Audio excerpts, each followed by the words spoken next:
నమస్కారం TCN news కి స్వాగతం ముందుగా ముఖ్యాంశాలు ప్రజాస్వామ్య పరిరక్షణ కోసం ఓటు హక్కు అందరూ వినియోగించుకోవాలి ప్రజలకు హితవు పలికిన పశ్చిమ గోదావరి జిల్లా ఇన్ఛార్జ్ రెవెన్యూ అధికారి శివనారాయణ రెండో రోజు కూడా ఉత్సాహంగా కొనసాగిన పాలకొల్లు ఎమ్మెల్యే రామానాయుడు పాదయాత్ర యలమంచిలి మండలంలో అన్ని చోట్ల స్వాగతం తణుకు మారుతి డిగ్రీ కళాశాలలో ఘనంగా జీవ పరిణామ శాస్త్ర పరిశోధకులు చార్లెస్ డార్విన్ జయంతి వేడుకలు ప్రసంగించిన ప్రముఖ సామాజికవేత్త డివివిఎస్ వర్మ తెలుగుదేశం జనసేన కూటమి విజయం ద్వారానే ఆంధ్రప్రదేశ్కు మేలు రేలంగి దేశం సభలో పేర్కొన్న మాజీ ఎమ్మెల్యే ఆరుమిల్లి భక్త రామదాసు జయంతి సభలో సామూహికంగా ఆలాపించిన నవరత్న కీర్తనలు మాట్లాడిన తణుకు సంగీత ప్రోత్సాహకులు రామలక్ష్మి ఆకివీడు జాతీయ రహదారిపై జరిగిన ఘోర రోడ్డు ప్రమాదం ఒకరు మృతి ధ్వంసమైన 2 కార్లు 1 ఆటో 3 ద్విచక్ర వాహనాలు ఎన్నికల అధికారులు సిబ్బంది వివరాల డేటాను ఆన్లైన్లో నమోదు చేయాలి రాజమండ్రిలో అధికారులను ఆదేశించిన తూర్పుగోదావరి జిల్లా collector Madhavilatha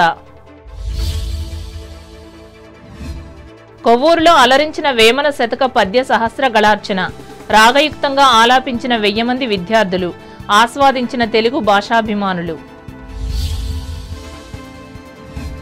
Ethakota toll plaza వద్ద 50 మంది రక్తదానం అభినందించిన ప్లాజా మేనేజర్ కేవీఎస్ఎన్ రెడ్డి ప్రజలు తమ ఓటు హక్కును వినియోగించుకున్నప్పుడే ప్రజాస్వామ్య పరిరక్షణ సాధ్యపడుతుందని పశ్చిమ గోదావరి జిల్లా ఇన్ఛార్జ్ రెవెన్యూ అధికారి బి శివనారాయణ రెడ్డి పేర్కొన్నారు భీమవరం కలెక్టరేట్లో సోమవారం నిర్వహించిన సమావేశంలో ఆయన పాల్గొని మాట్లాడారు ఎన్నికలు ఎప్పుడు జరిగినా ఓటర్లంతా పాల్గొనాలని ఆయన పిలుపునిచ్చారు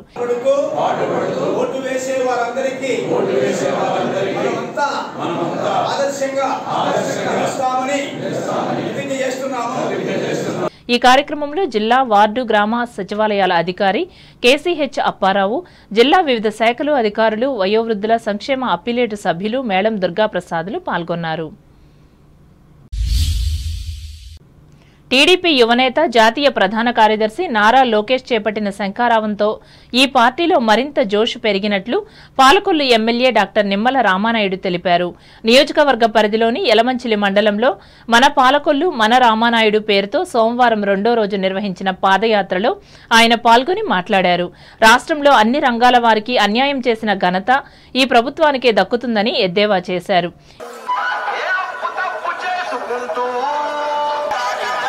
బ్రాహ్మణ కార్పొరేషన్ పునరుద్ధరించి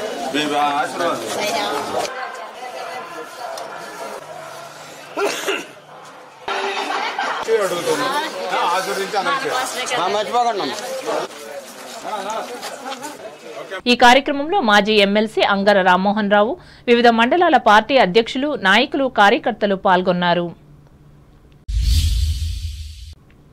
జీవ పరిణామ రహస్యాన్ని ఆరిజిన్ ఆఫ్ స్పీసీస్ గ్రంథం ద్వారా ప్రపంచ ప్రజలకు అందించిన జీవశాస్త్ర పరిశోధకుడు చార్లెస్ డార్విన్ జయంతిని తణుకులో సోమవారం నిర్వహించారు ఈ సందర్భంగా టీసీఎన్ ప్రత్యేక కథనం అందిస్తోంది 1809 ఫిబ్రవరి 12వ తేదీన ఇంగ్లాండ్లో జన్మించిన డార్విన్ తొలి నుంచి ప్రకృతి శాస్త్ర ఆరాధకుడిగా మానవ పరిణామంపై పరిశోధనలు చేసి అద్భుతమైన విషయాలను అందరికీ అందించాడు 1840 నుంచి 1859 వరకు 20 సంవత్సరాలు శాస్త్ర పరిశోధనతో జీవి పుట్టుక దాని జన్యు పరిణామం గురించి డార్విన్ కనుగొన్నాడు అపర మేధావిగా తాను కనుగొన్న నిజాలతో 1859 నవంబర్ 24న origin of species by means of natural selections అనే గ్రంథాన్ని రచించి ప్రజలకు అందించారు క్రీస్తు పూర్వం 4004 అక్టోబర్ 23వ తేదీ ఉదయం 9 గంటలకు దేవుడి భూమిని సృష్టించాడని తర్వాత 6 రోజులు వరుసగా అన్ని కీటకాలను జంతువులను జీవులను సృష్టించాడని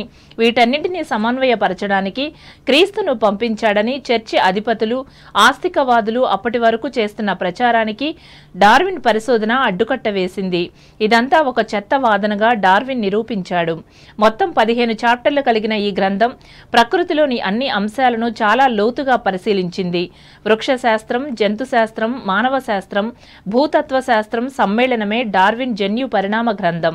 ప్రకృతి రహస్యాలను ఛేదించడంలో నేటి ఆధునిక శాస్త్రానికి ఇది ఎల్లప్పుడూ ఒక మార్గదర్శిగానే ఉంటుంది. దేవుడు అనేవాడు లేడని, మతాన్ని మనిషే సృష్టించాడని, సృష్టికర్త దైవం కాదని రుజువు చేసిన డార్విన్ సిద్ధాంతం ప్రపంచమంతా బగ్గుమని విస్తరించడంతో ఆస్తికవాదులు డార్విన్ను ఇంగ్లాండ్లో అతి ప్రమాదకరమైన వ్యక్తిగా చిత్రీకరించారు. అయినా కూడా నిజాలతో కూడిన డార్విన్ థియరీ బలంగా ప్రపంచమంతటా విస్తరించింది. ఈ నేపథ్యంలో తణుకు మారుతి డిగ్రీ కళాశాలలో ఏర్పాటు చేసిన సభలో ప్రముఖ సామాజికవేత్త, సంఘ సేవకులు డివివిఎస్ వర్మ మాట్లాడుతూ డార్విన్ థియరీని విద్యార్థులకు అర్థమయ్యేలా విశ్లేషించి చెప్పారు.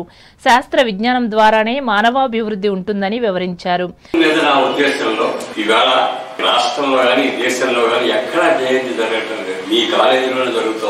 పరిస్థితులు పూర్వము డార్విన్ మీద పాఠం 10వ తరగతిలో ఉండేది. మొన్నటిదాకా ఉంది. ఏడాది కిందట ఆ పాఠాన్ని తీసేశారు. డార్విన్ ని నిషేధించినటువంటి దేశాలు ఉన్నాయి. మన దేశంలో పరిస్థితి లేదు పూర్వం. ఇప్పుడు ఆ పరిస్థితి వచ్చింది. భూత వైద్యాన్ని ప్రవేశపెట్టారు బెనారస్ యూనివర్సిటీ. బెనారస్ యూనివర్సిటీ చాలా పాపులర్ యూనివర్సిటీ జాతీయ వైద్యం. ఇక్కడ భూత వైద్యం పెట్టారు. జ్యోతిష్యం ఒక శాస్త్రం. ప్రభుత్వం జ్యోతిష్యాన్ని ఒక శాస్త్రంగా ఆమోదించారు. జ్యోతిష్యం నమ్మి మీరు మానేస్తారా? అప్పుడు మానే కదా మీ జ్యోతిష్యం ఎవడో చెప్తాడు మీరు ఘనంగానే ఫస్ట్ క్లాస్ వస్తామని అనుకో. ఎందుకంటే నమ్మకం వేరు, వాస్తవం వేరు. కానీ ఆ నమ్మకం మీదే ఆధారపడితే మాత్రం వాస్తవం కానప్పుడు, శాస్త్రీయం కానప్పుడు మన జీవితానికి చాలా అనర్థం జరుగుతుంది. డార్విన్ ఏం చేశారు? ఈ విశ్వం ఎలా పుట్టింది, జీవం ఎలా వచ్చింది, జంతుజాలం ఎలా వచ్చింది, మనిషి ఎలా వచ్చాడు, ఎన్ని సమస్యలు ఇవాటికే కాదు. మానవుడికి ఆలోచన ప్రారంభమైనప్పటి నుంచి వేధిస్తున్న సమస్య, ఇవాటికి వేధిస్తున్న సమస్య. ఈ అన్వేషణ చేసి కొత్త ఆలోచనని, కొత్త శాస్త్రీయ పద్ధతిని మనకు అందించిన వాడు డార్విన్. డార్విన్ మానవ పరిణామ క్రమాన్ని, ఉపజాల పరిణామ క్రమాన్ని, మొత్తం ప్రకృతిలో జరుగుతున్న పరిణామాలు అన్వేషణ చేసి మనకి ఒక శాస్త్రీయమైన దృక్పథం దాని ఆధారంగా మనం అనేక విషయాలను పెంపొందించుకోవడానికి అవకాశం వచ్చింది. అందుకని డార్విన్ ప్రపంచానికి చాలా గొప్ప కృషి చేశారు. శాస్త్ర విజ్ఞానం అదే మానవ పురోగతికి మూలం. దాన్ని ఆలంబనం చేసుకోవాలి, దాన్ని అవగాహన చేసుకోవాలి. సైన్స్ లేకపోతే, శాస్త్రీయ దృక్పథం లేకపోతే సమాజం మారదు. సమాజానికి అవసరమైనటువంటి వస్తూత్పత్తి మనం ప్రకృతిని సాధించాలి. కానీ ఆ శాస్త్రీయ దృక్పథాన్ని పెంపొందించుకోమని, పుట్టి నమ్మకాల మీద, విశ్వాసాల మీద ఆధారపడకుండా ముందుకు సాగాలనుకోవాల్సి నాకు అవకాశం ఇచ్చిన కళాశాల ప్రిన్సిపల్ నామన కనకయ్య అధ్యక్షతన జరిగిన ఈ సభలో అధ్యాపకులు ఏ మురళీకృష్ణ, పి నాగేశ్వరరావు, కె పవన్ కుమార్లు పాల్గొన్నారు. వచ్చే ఎన్నికల్లో తెలుగుదేశం, జనసేన కూటమి గెలుపొందడం ద్వారా ఆంధ్రప్రదేశ్కు మేలు జరగగలదని తణుకు మాజీ ఎమ్మెల్యే ఆర్మిల్లి రాధాకృష్ణ తెలిపారు. ఇరగవరం మండలం రేలంగి గ్రామంలో సోమవారం జరిగిన తెలుగుదేశం సమావేశంలో ఆయన పాల్గొని మాట్లాడారు. అనంతరం పెద్ద సంఖ్యలో యువకులు, మహిళలు దేశం తీర్థం తీసుకున్నారు. ఈ మేరకు వీరికి ఆర్మిల్లి పచ్చజెండా కప్పి సాదరంగా ఆహ్వానించారు.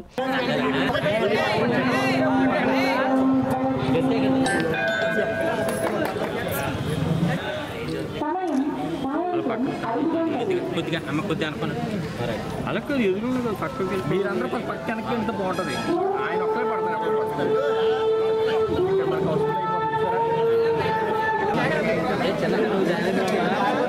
గ్యాప్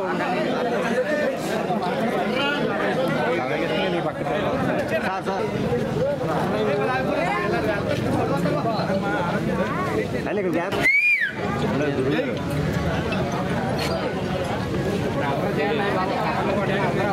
చంద్రబాబు నాయుడు గారి నాయకత్వం, చంద్రబాబు నాయుడు గారి నాయకత్వం, ఆర్మిల్లి రాధాకృష్ణ గారి నాయకత్వం, ఆర్మిల్లి రాధాకృష్ణ గారి నాయకత్వం. జై బాబు, జై బాబు, చంద్రబాబు నాయుడు గారి నాయకత్వం. పార్టీ తరఫున సాదర స్వాగతం తెలియజేసుకుంటున్నాను. 4 సంవత్సరాలు 9 నెలల పరిపాలన చూసిన తర్వాత ప్రతి కుటుంబం కూడా ఇబ్బందులు పడుతున్నటువంటి పరిస్థితి. ఈరోజు నిత్యావసర వస్తువుల ధరలు పెరిగిపోయినాయి. అలాగే కరెంటు ఛార్జీలు పెరిగినాయి, ఇంటి పన్నులు పెరిగినాయి, చెత్త పన్నులు వేస్తున్నారు.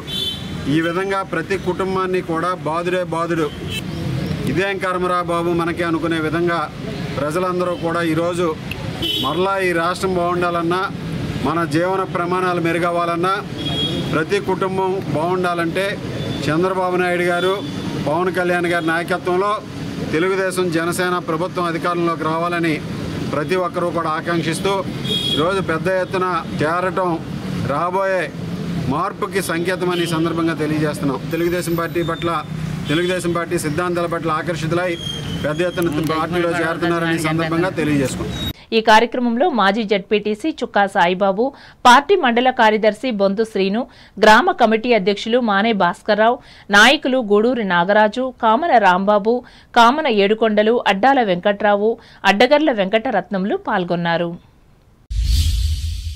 తణుకు రాయసం రాజ్యలక్ష్మి సంగీత కళాశాల ఆధ్వర్యంలో సోమవారం తెలుగు వాగ్గేయకారులు భక్త రామదాసు జయంతిని ఘనంగా నిర్వహించారు. ఇందులో భాగంగా నవరత్న కీర్తనలను సామూహికంగా ఆలాపించి అందరినీ అలరించారు. ఈ సందర్భంగా సంగీత ప్రోత్సాహకులు జొన్నలగడ్డి రామలక్ష్మి మాట్లాడుతూ భక్త రామదాసు జీవిత విశేషాలను వివరించారు.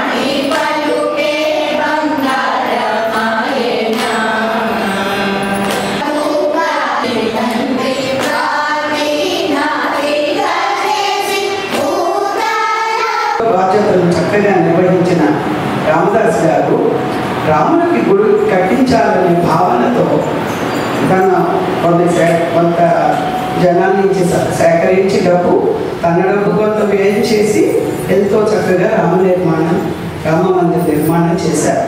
రామదాస్ గారు చేసిన ఇంత భక్తిపూర్వకమైన పనిని కూడా హర్షించలేని కొంతమంది తానీషా గారికి ఫిర్యాదు చేశారు. తానీషా గారు అతని మీరేమిటి సమాధానం చెప్తారని పిలిపించి నేనేం చేయలేదు, రాములు అదే కట్టించుకున్నారు గుడి అని చెప్పారు భక్తితో. అయినా కానీ ఇది తప్పే అని చెప్పి ఆయన్ని కారాగార శిక్ష విధించారు. ఎంతో కఠినమైన శిక్షను అమలుపరిచి రామదాస్ గారి సహనానికి పరీక్ష పెట్టారు తానీషా. చాలా శ్రమించి ఆ బందికానాలో ఎన్నేళ్ళు మగ్గిపోయిన రామదాస్ గారు కొన్ని వందల కీర్తనలు తన ఇష్టదైవమైన రామచంద్రుల గారి మీద ఎన్నో కీర్తనలు రచించారు. ఆ కీర్తనలని ఇప్పటిదాకా అందరం పాడుకుంటున్నాం. అధ్యాపకురాలు పుల్లాబొట్ల జగదాంబ అధ్యక్షతన జరిగిన ఈ కార్యక్రమంలో మరో అధ్యాపకురాలు రాపాక మహాలక్ష్మి, ప్రోత్సాహకులు యువటూరి ప్రమీల, డాక్టర్ వంక వసుంధరలు పాల్గొన్నారు. రాష్ట్రం అన్ని విధాల అభివృద్ధి చెందటానికి తెలుగుదేశం పార్టీని అధికారంలోకి తీసుకురావాలని ఈ పార్టీ తాడేపల్లిగూడెం నియోజకవర్గ ఇన్ఛార్జ్ వలవల బాబ్జీ విజ్ఞప్తి చేశారు. బాబు ష్యూరిటీ భవిష్యత్ గ్యారంటీ కార్యక్రమాన్ని సోమవారం సాయంత్రం 3వ రోజు పెద్ద తాడేపల్లి గ్రామంలో నిర్వహించారు. ఈ సందర్భంగా బాబ్జీ మాట్లాడుతూ తెలుగుదేశం పార్టీతోనే రాష్ట్రానికి మంచి రోజులు వస్తాయన్నారు. అలాగే తమ ప్రభుత్వంలో ప్రజా సమస్యల పరిష్కారానికి తొలి ప్రాధాన్యత ఇస్తామని పేర్కొన్నారు.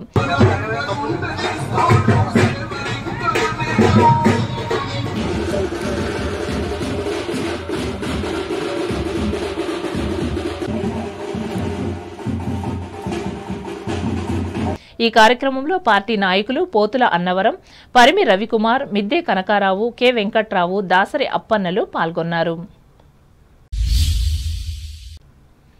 ఉండి నియోజకవర్గ పరిధిలోని ఆకివీడు జాతీయ రహదారిపై సోమవారం ఘోర రోడ్డు ప్రమాదం చోటు చేసుకుంది. కైకలూరు నుండి భీమవరం వైపు వెళ్తున్న ఐసర్ వ్యాన్ ఆకివీడిలోని ద్విచక్ర వాహనంపై పెట్రోల్ బంక్ నుండి ఇంటికి వెళ్తున్న 55 సంవత్సరాల వయసు కలిగిన ముద్ద యేసురత్నంను ఢీకొట్టడంతో ఆయన సంఘటనా స్థలంలోనే మృతి చెందారు. అలాగే పార్కింగ్లో ఉన్న ఒక ఆటో, 3 ద్విచక్ర వాహనాలు, 2 కార్లు ధ్వంసమయ్యాయి. విషయం తెలుసుకున్న పోలీసులు ప్రమాద స్థలానికి చేరుకుని కేసు నమోదు చేసి దర్యాప్తు చేస్తున్నారు. ఇప్పుడు వాణిజ్య ప్రకటనలు.